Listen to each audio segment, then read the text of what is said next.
It is winter here in America, which means it is summer down under, which means it is time for the Big Bash League, Australia's very own T20 cricket competition. If I'm being honest with you, this is a league that has grown on me in recent times, mainly because it is a live sport on during the weird hours you just happen to find yourself awake at during the holiday season. Seriously, between now and mid-January, you're going to find yourself awake at hours of the night you would not normally find yourself awake at.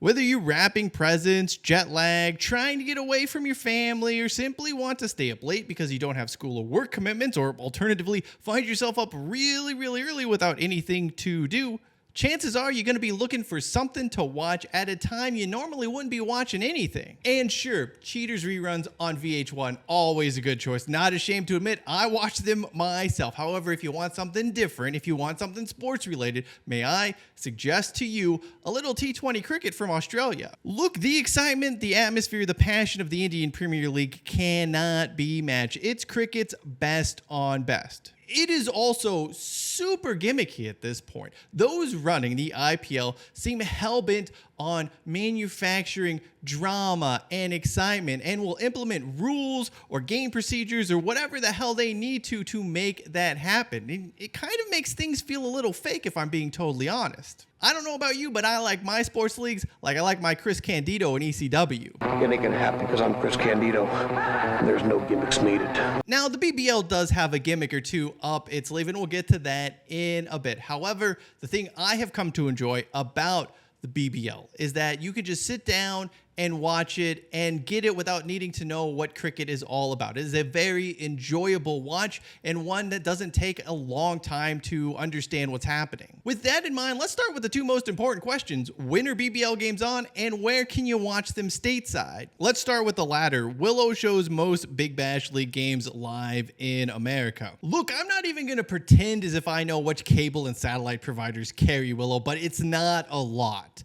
You can also find BBL highlights very easily available on YouTube. Actually, since we're here on the subject of Willow, what are you doing? Just please stop. You're never going to actually be a real cable TV network. Your best bet is to do what the Rugby Network has done. Give away domestic games, Major League Cricket for free, and then paywall the rest. I don't know what you would charge. I can't even tell you if I would subscribe or not, but it would be a hell of a lot better than whatever you're doing right now. And what you're doing right now is absolutely nothing. Get it together, Willow. Let's talk start time. So the majority of Big Bash League games start at 6:15 p.m. Australian Eastern Standard Time. That is a little after midnight on the West Coast and 3 a.m. back east. There are also a few double headers, most notably on Boxing Day and on New Year's Day, where games may start a little earlier or end a little later, and you're on your own there. As I said at the start of the video, most Americans are not going to follow BBL 14 intently. It just doesn't happen. The most likely scenario is what happened to me. You end up watching a game or two, you find a team you like, you find a few players you like, and then you just follow them using the YouTube highlights or social media or whatever your preferred method is. Now you know the when and the where to watch. Let's talk about the BBL, the format, the season length. So it is a very jam-packed, tight schedule. The BBL 14 will run from December 15th to January 27th. For the most part, there will be a game a day between the start and the finish. A few days there'll be 2 matches, while Christmas and some days during the playoffs have none. Each team will play 10 games during the regular season, and then the top 4 advance to the postseason. Now, the format of that, the structure of that, on the surface, it does seem a little convoluted, but when you understand just how everything works, it does make a lot of sense. First plays second in the qualifier, with the winner going directly to the final. The loser goes to the challenger match, which is actually just the semifinal. Then, on the other side of the bracket, third plays fourth in what is dubbed the knockout game, with the winner advancing to the semifinal and loser going home. The two in the semifinal, the 2 teams there play, and the winner advances to the final to play the team that won the qualifier.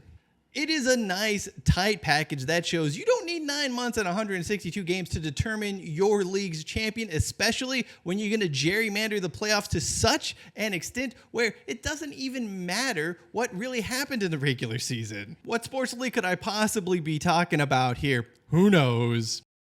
Let's talk about the 8 teams of the Big Bash League. We'll just start with the names. So 4 of these teams are named after various weather phenomenon. The Brisbane Heat, the Perth Scorchers, the Hobart Hurricanes, and the Sydney Thunder. There are a trio of teams named after types of players, I guess you could best describe this as. You have the Melbourne Stars, the Melbourne Renegade, and the Adelaide Strikers. Then finally you have the Sydney Sixers, which are just named after something that happens during a cricket match. I will give them a little credit for including an outline of the Sydney Opera House in their logo. However, they immediately lose that credit by the 6 appearing to be bowling. It's not batting. It appears like the 6 is throwing a ball. That's confusing. That is akin to naming your American football team the Touchdowners and then having your logo be of a kicker. Like, come on, what are we doing here? This is just the tip of the iceberg, though. You have the Brisbane Heat, who clearly saw the Atlanta Flames logo and said, let's do that, but with a B. Yes, there are a few other minor alterations, but let's be honest, we all know where the inspiration for this logo came from.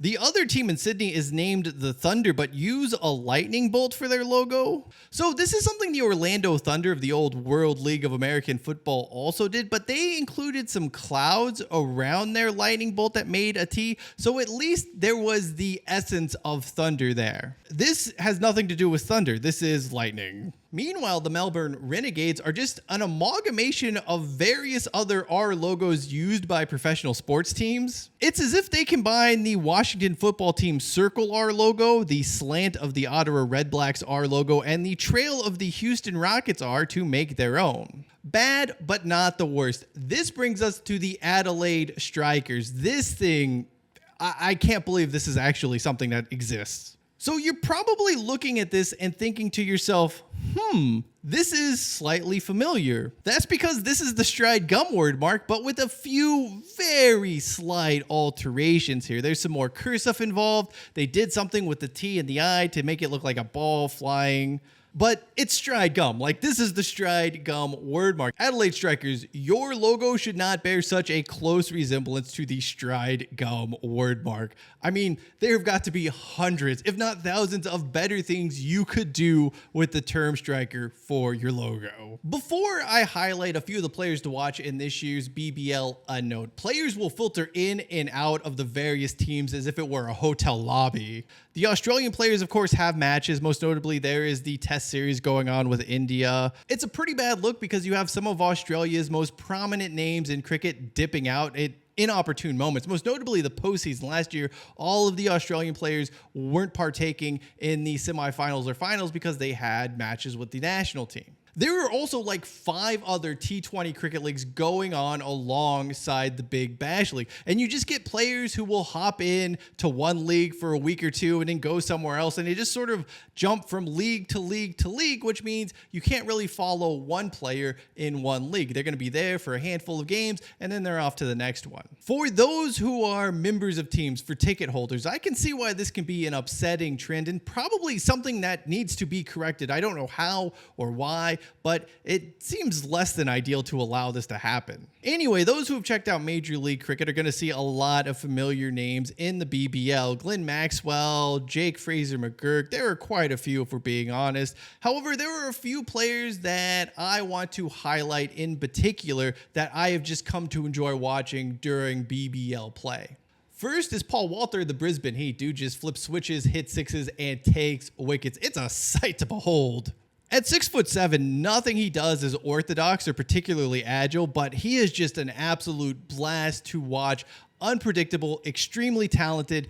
There's just something mesmerizing about Paul Walter. Also, if you really want to get hammered and you're watching the BBL, play this drinking game. Anytime the announcer mentions Walter's long levers, take a drink. You will be absolutely trashed in like an over or two because it's all the commentators ever talk about, Walter and his long levers. Next up is last year's player of the tournament, Matthew Short from the Adelaide Strikers. He's sort of like the cricket equivalent to an NBA heat check player. If Short gets on a roll early, if he starts making connections, if he starts hitting 4s and 6s, like it just snowballs and you are going to be in for an absolute treat. That being said, he's also prone to some not so great moments either. That is just, again, every time Matthew Short is in the crease, or he's even with the ball. Like he's obviously an all-rounder. It's just there's something there that you're not going to want to miss. Finally, my favorite bowler in the BBL, Nathan Ellis of the Hobart Hurricanes. This is going to be a very weird comp, but I want you to stay with me here. I view Nathan Ellis almost like Jeff Weaver. Well, totally different in style. Their windups both feature this very disorienting movement. There's a lot of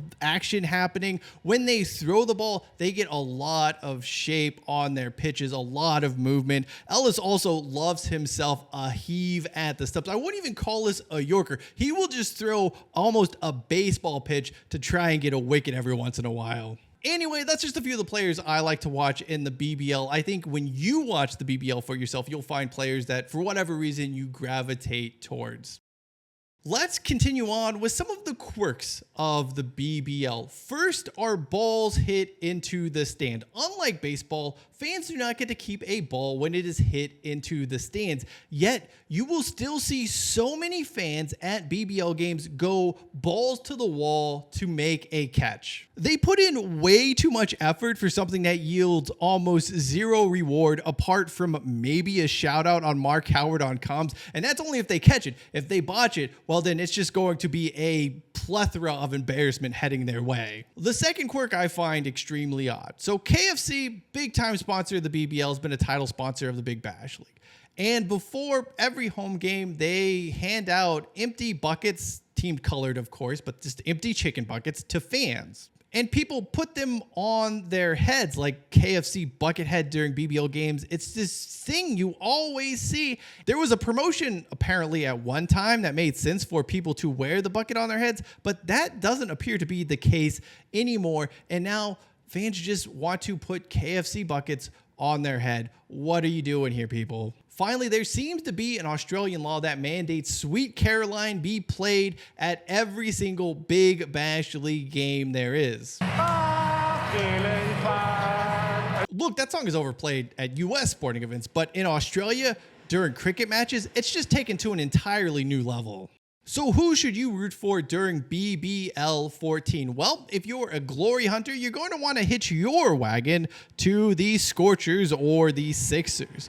If you're the gambling type, the Heat are either really good or going to be out of the playoffs entirely. The Strikers and Hurricanes have never won the wooden spoon, which is good if your aim is to avoid finishing last. The Melbourne Stars are BBL's consummate bridesmaids, having lost in the semifinal or final 8 times in 13 seasons. If history is any indicator, the Renegades won't make the playoffs. Then you have the Sydney Thunder, whose captain David Warner will also be simultaneously captaining his side in Dubai's T20 League. Okay, in his defense, those leagues don't overlap entirely, but there is a lot of overlap, so good luck with all that. Finally, why should an American follow the Big Bash League? For me, the joy of the BBL is just sport for entertainment's sake. It's not life or death. It's just a casual game of cricket. Well, you'll occasionally see some absolutely outrageous, spectacular plays. As an American, it's really refreshing to be able to jump into a sport and just follow it casually, not be super invested into every last detail, just to learn, to see new things, and to be able to watch something that's just fun, that's just entertaining. No hot takery, no arguments for argument's sake. Personally, it's kind of like being a kid again and simply appreciating a sport that is different. I may watch 3 BBL games in total this year. That's it. And I'll watch the highlights as well. I'll check those out. But I'm not going to be all in on Australia's T20 Cricket League. And you don't really need to be. That's the beauty of it all. You just drop in, it's there, and then you can bounce out. You can dip out whenever you choose. Simply put, I just appreciate the experience. I think that is what the BBL has become to me. Better yet, why should an American follow the BBL? Well, let me answer your question with this question. What else are you going to watch at 1 a.m. Pacific Standard Time when you're waiting for your wife to go to sleep so you can wrap her presents? Exactly. Your options aren't exactly plentiful. Anyway, thank you for watching this video, and I hope you do enjoy BBL 14 if you do catch a game.